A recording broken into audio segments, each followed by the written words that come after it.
survives. She is the last lioness of Lua. This is her story, and it is told by a man with a dream to see lions back on the plains of Lua.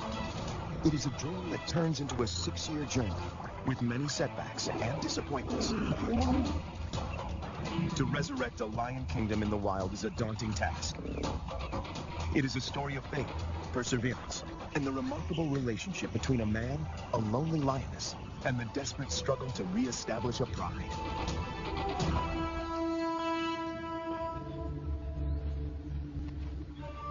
The indigenous people of Lua know that a single lioness roams this plain. She keeps a low profile. There are more than 6,000 people living on these plains, and most of them are fishermen, crop growers, and cattle farmers. A sedentary cow is easy prey, but she avoids the villages, and she doesn't target their cattle. Instead, she perfected the art of surviving on her own. Without the help of a pride, this lioness had to adapt. When she hunts, the combination of patience, power, and speed is spectacular.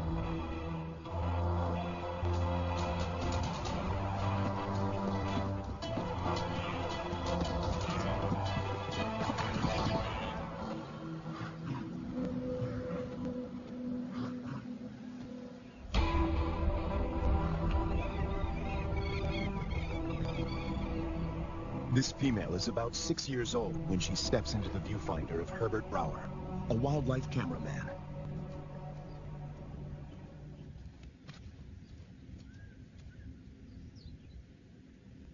She'd been rarely seen, and if, then only at a distance. But suddenly there she was, right in front of our eyes. Herbert is captivated by her and returns to the floodplains of Lua year after year. It comprises 3,600 square kilometers and borders Angola in the west. The bank of the Zambezi floodplain marks the eastern boundary of the park. People living here tell Herbert that the lioness has been alone for many years. They call her Lady Lua.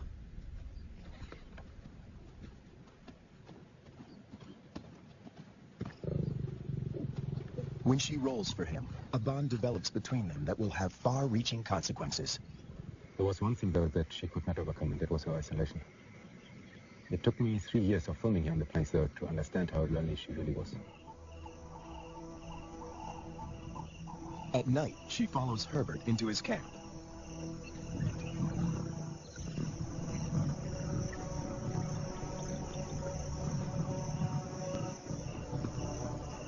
He would never expose himself to wild lions on foot, but he instinctively knows that she means him no harm.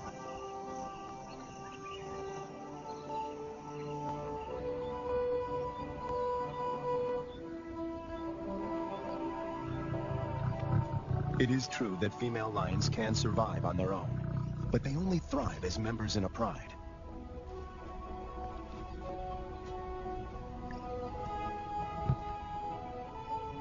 Is it possible to find Lady a mate? And could they produce cubs and form a new pride? These are the burning questions facing Herbert and experts at African parks.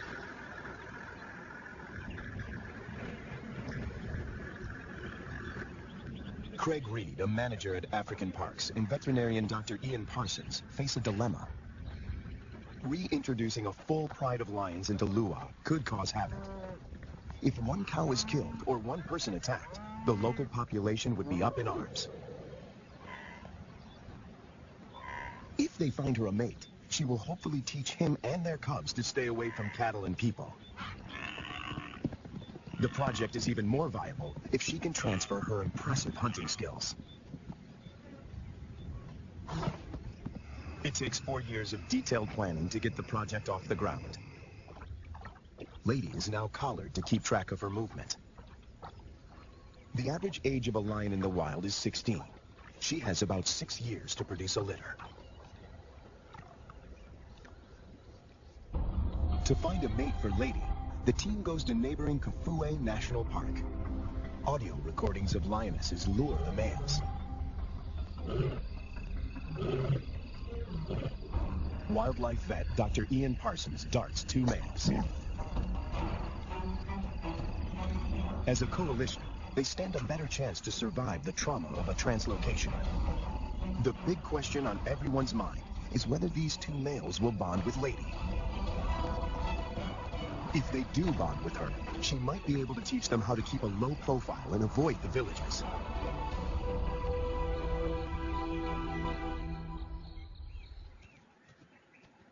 The two lions wake up in an enclosure, or a boma, right in the middle of Lady's core territory. One of the males is 3 years old, the other a bit younger. Lady is almost 8 years their senior. The age gap is intentional. Older lions might not submit to Lady's authority. Hopefully, these youngsters will.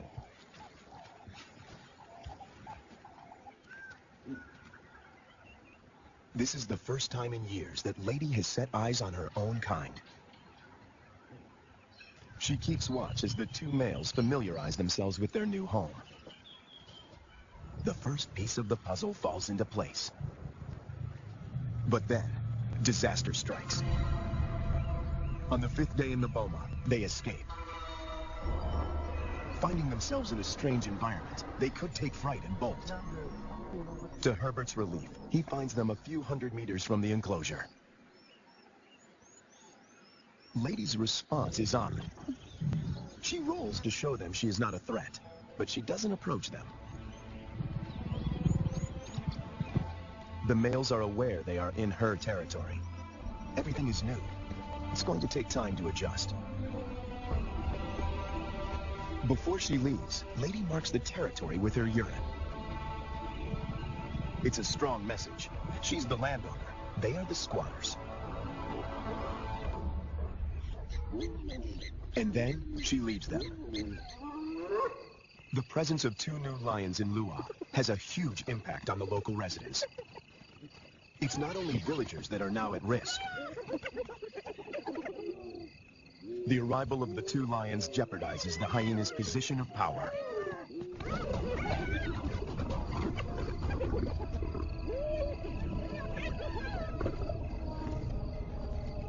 Together, they make a fearsome team. Only the younger of the two wears a collar, as they are almost never apart. The acid test is to see whether they will mate with Lady or leave her to seek other females. It's a precarious start, but the journey has begun.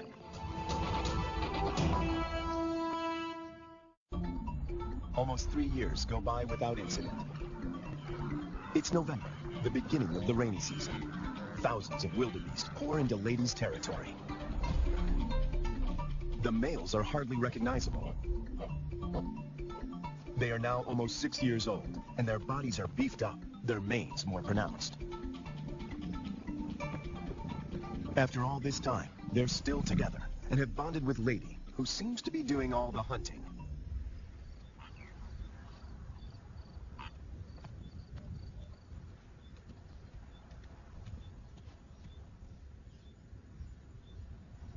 She targets wildebeest, almost twice her size.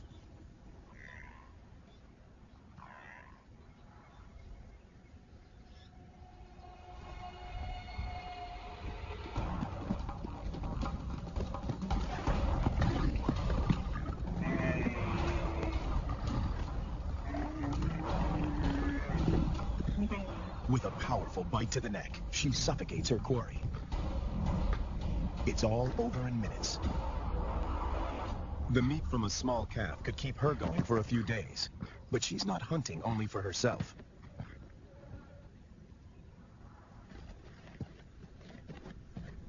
As the most experienced hunter in this trio, she is happy to share her kill.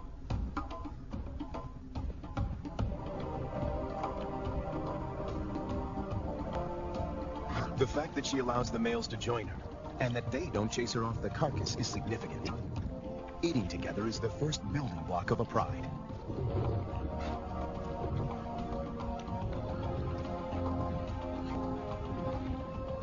Her reward is companionship. The males get the lion's share of her kill. They gorge themselves and can eat up to a quarter of their own weight in one sitting.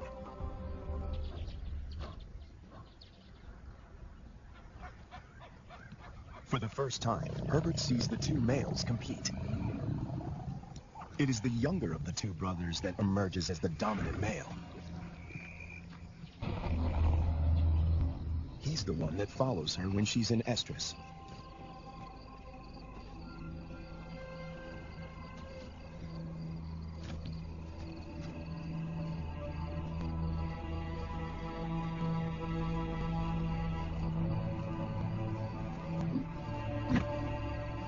He grimaces, curling back his lips to expose an organ in the back of his mouth that picks up faint chemical pheromones. He can smell that she's in heat.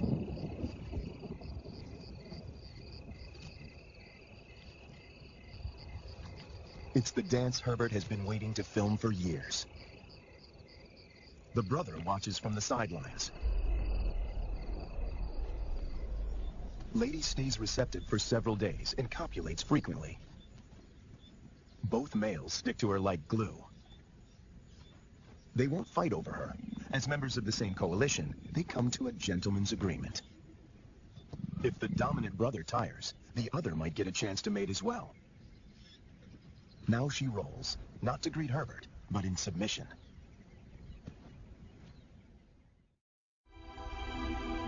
When Herbert returns a year later, there are still no cubs.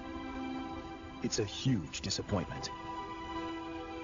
Lady is now almost 13 years old, and Herbert and the team must consider the possibility that she is infertile.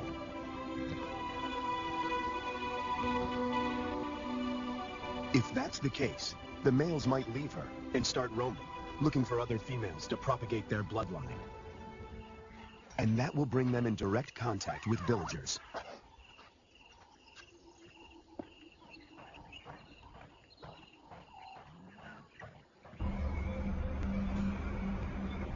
The team decides to import 2 young females. And that takes them back to Kafue.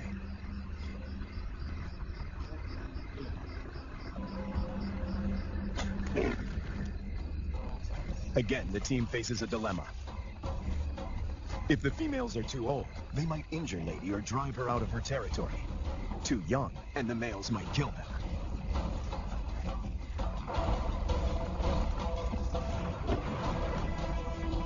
Dr. Ian Parsons oversees the translocation. We need some water just to keep them cool while we're traveling. Alright, antidote. That's not very fast acting. It takes about 15 minutes to work.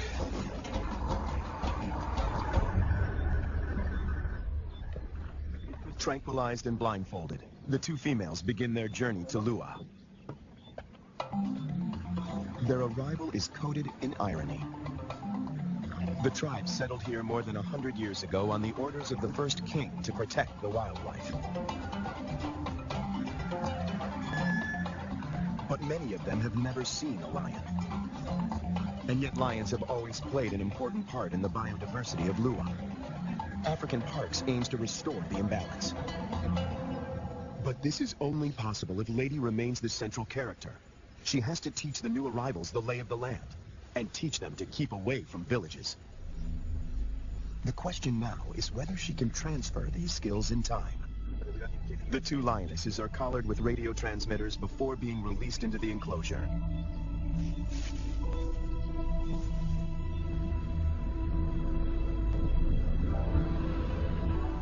Lady's world is about to be turned upside down, once again. To Herbert, she seems sad and confused. She turns her back on the boma and heads north.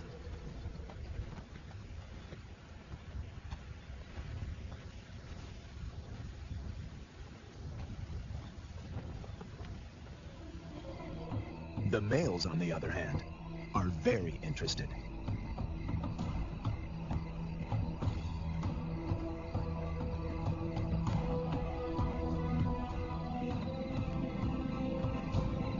These 2 lionesses are barely 20 months old and still cub-like.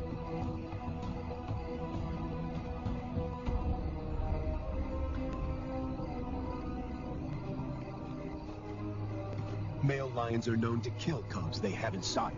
No one knows how this will play out.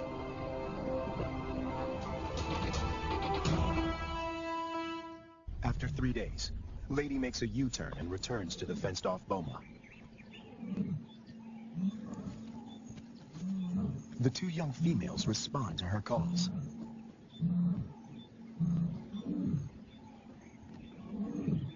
The connection between Lady and the cubs is immediate. She engages.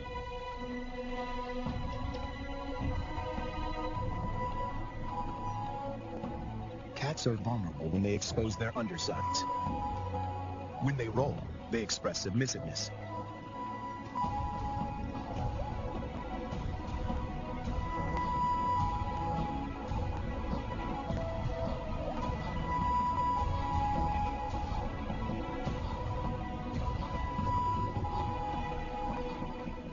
But trouble is on the way. Lady's body posture changes. She knows that the males could attack these new residents.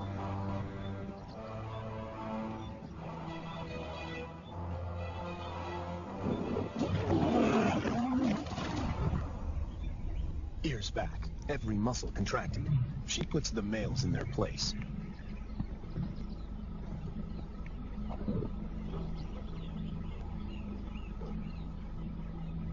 Four cats now crowd her space, after years of solitude.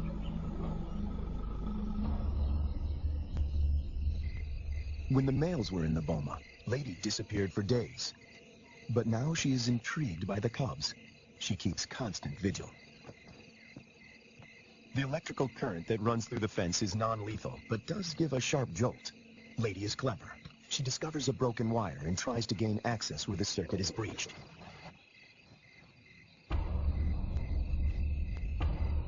The males are perturbed by the new arrivals.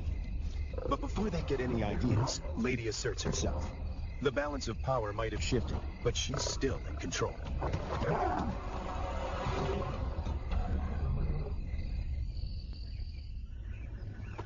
After 5 weeks in the boma, the team feels the young females are ready to be released. Not sure how the males will react, they lure them away with a fresh carcass. The young cubs have also not been fed for a couple of days.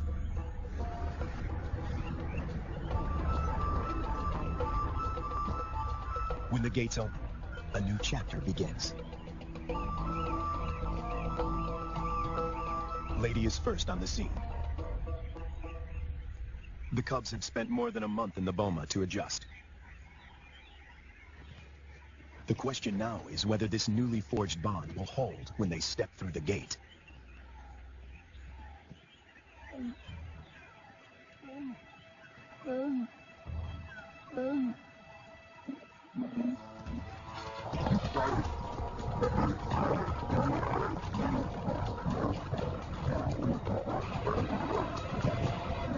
The first encounter turns into a catfight. But it is more show than anything else. If Lady wants to kill these cubs, she can do so in the blink of an eye.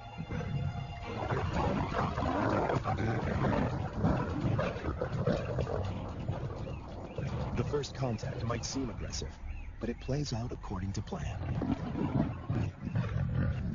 Lady is doing exactly what the team hoped for. She accepts them in her territory and establishes her dominance.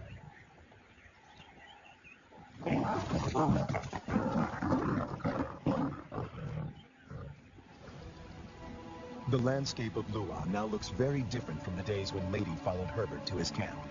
Now 2 young and subdued females follow her. But Lady is not used to having an entourage. She's not at all familiar with the dynamics of a pride.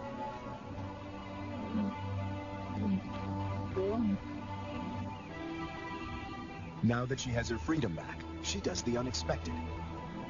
She abandons them. The 2 young females now find themselves in a new and unfamiliar environment swarming with hyenas. Since their release, the young females stick together. But their lives are in real jeopardy.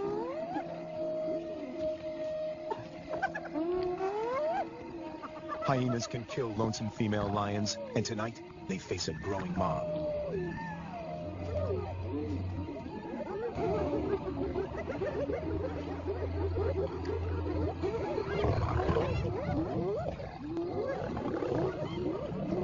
In no time, the newcomers are surrounded by a hungry and ferocious clan.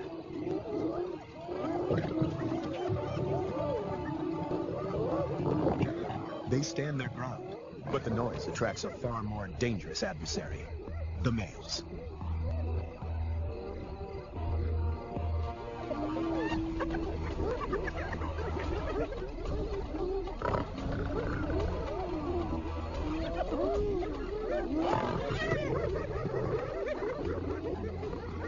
The two brothers have finally tracked down the youngsters in the wild, and Lady is nowhere in sight to protect them.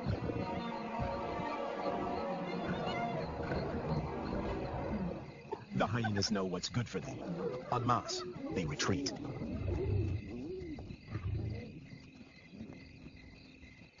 This is their first encounter with the males outside the boma. Anything can happen. The brown-collared female is first to bolt. The white collar is cornered before she can escape.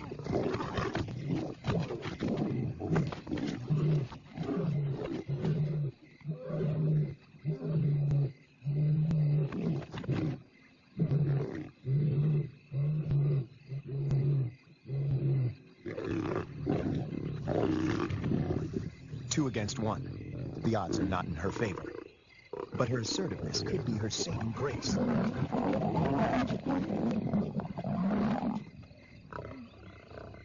At the right moment, she crouches in submission.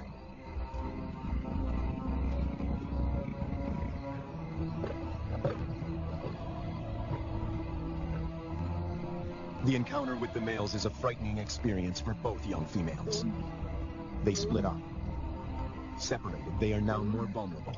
Danger looms for both of them.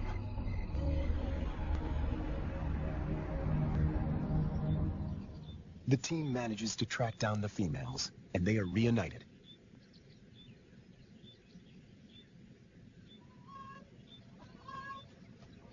It takes months before they settle down. But little does Herbert know that he is filming them for the last time. The next day, the brown collar is gone.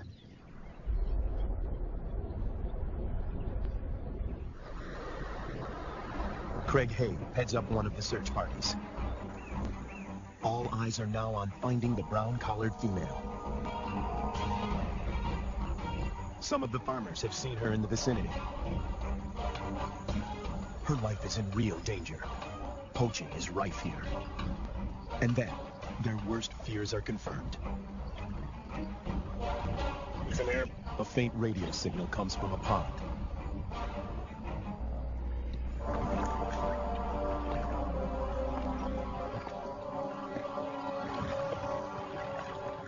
Guys, I got it.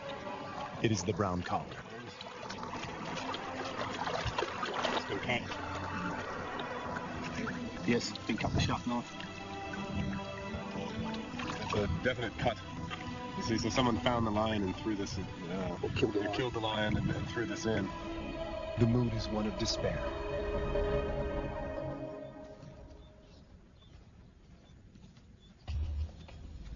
To complicate matters, the female in the white collar turns away from Ladies' Corps territory and begins walking in a northwesterly direction towards Angola. Even if she survives, in time, she will outgrow the collar and suffocate. The dream to establish a pride in Lua begins to unravel. In an unexpected twist, the males follow the white-collared female to Angola. The further they move away from Ladies' Corps territory, the less influence she has in keeping them out of danger zones. A rescue mission is launched to find the white-collared female and the males before they cross the border. Dr. Matt Becker, who runs the Zambian Carnivore Project, joins the search party. He spots the white-collared female a few kilometers from Angola. They dart her. But she runs into the reeds and almost drowns. It's a close shave. It's now 10 to 6. We have 40 minutes. It's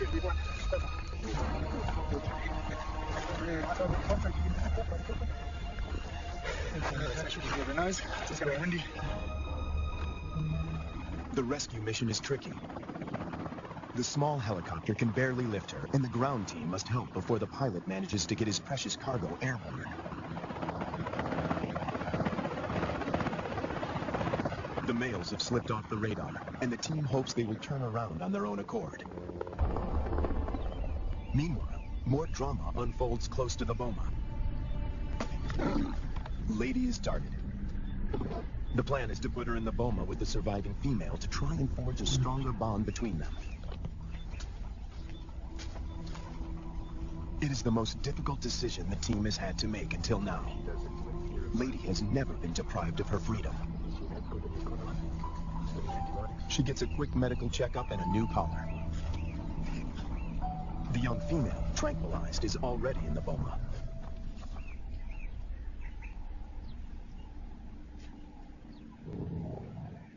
No one knows how Lady will behave in captivity.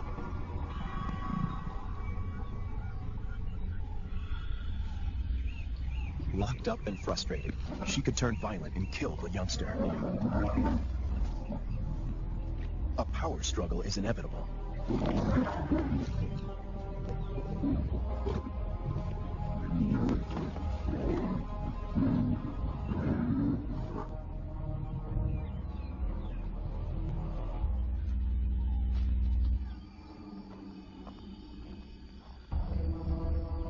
More bad news. One of the males crosses the border and is killed by cattle farmers in Angola. Of the 5 lions, now only 3 remain. Would this be enough to start a pride? No one knows for sure. Lady, when she recovers from the anesthetic, is extremely agitated. She's on the wrong side of the fence and she can't dig her way out.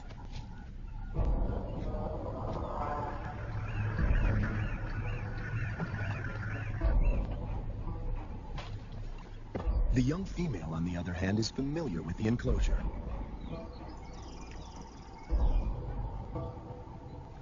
This puts her in a strong position to assert power and seize authority.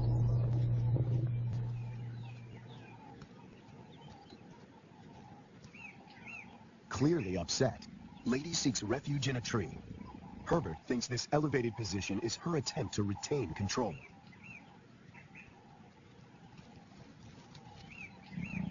Hunger eventually tempts her down.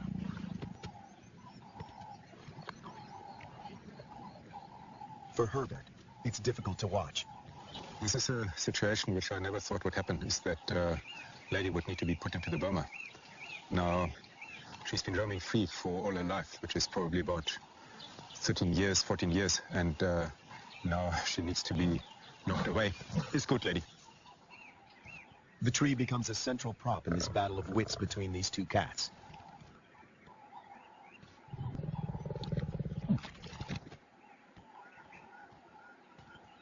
The young female catches on very quickly. She is lighter. If height is of any consequence, she can go higher.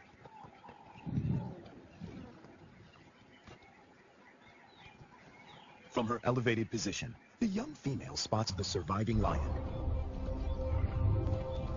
He is just returning from Angola, alone. It seems as if every breakthrough in this project is shadowed by a new set of problems. The 2 brothers formed a strong coalition. They made this territory their own, and for 4 years, managed to stay out of trouble with the villagers. The hope of establishing a new generation of lions now resides with the survivor.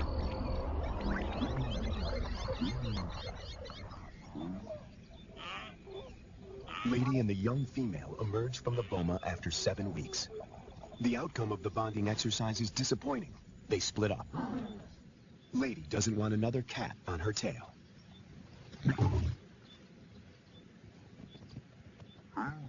But the time in the boma did benefit the young female. It gave her time to mature. She doesn't see the male as a threat anymore.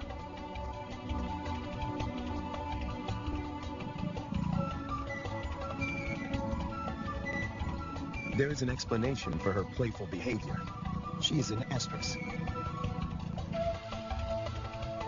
Lady is excluded from this courting ritual. After all the turns and twists in this complicated plot, she finds herself once more alone.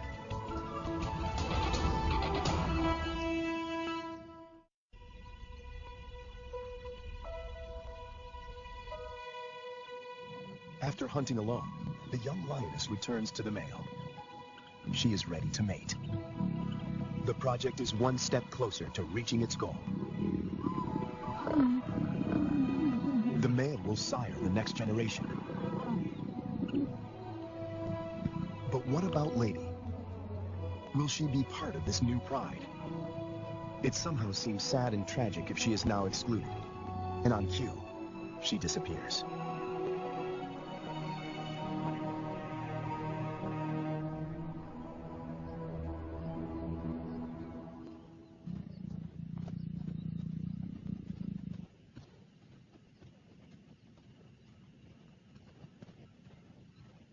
The male now follows the young female when she hunts. To feed both of them, she must target bigger prey.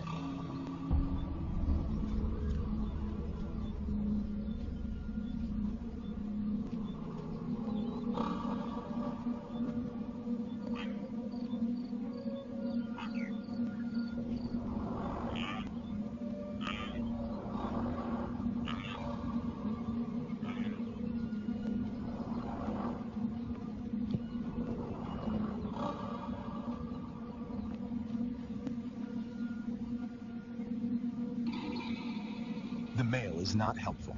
His overeagerness spoils the hunt.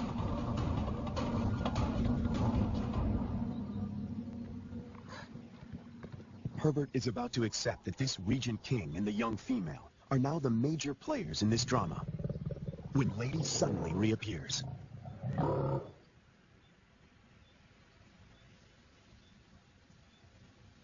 The young female watches the reunion from a distance. Over many years, Herbert and Lady somehow learn to recognize and respect each other's intentions.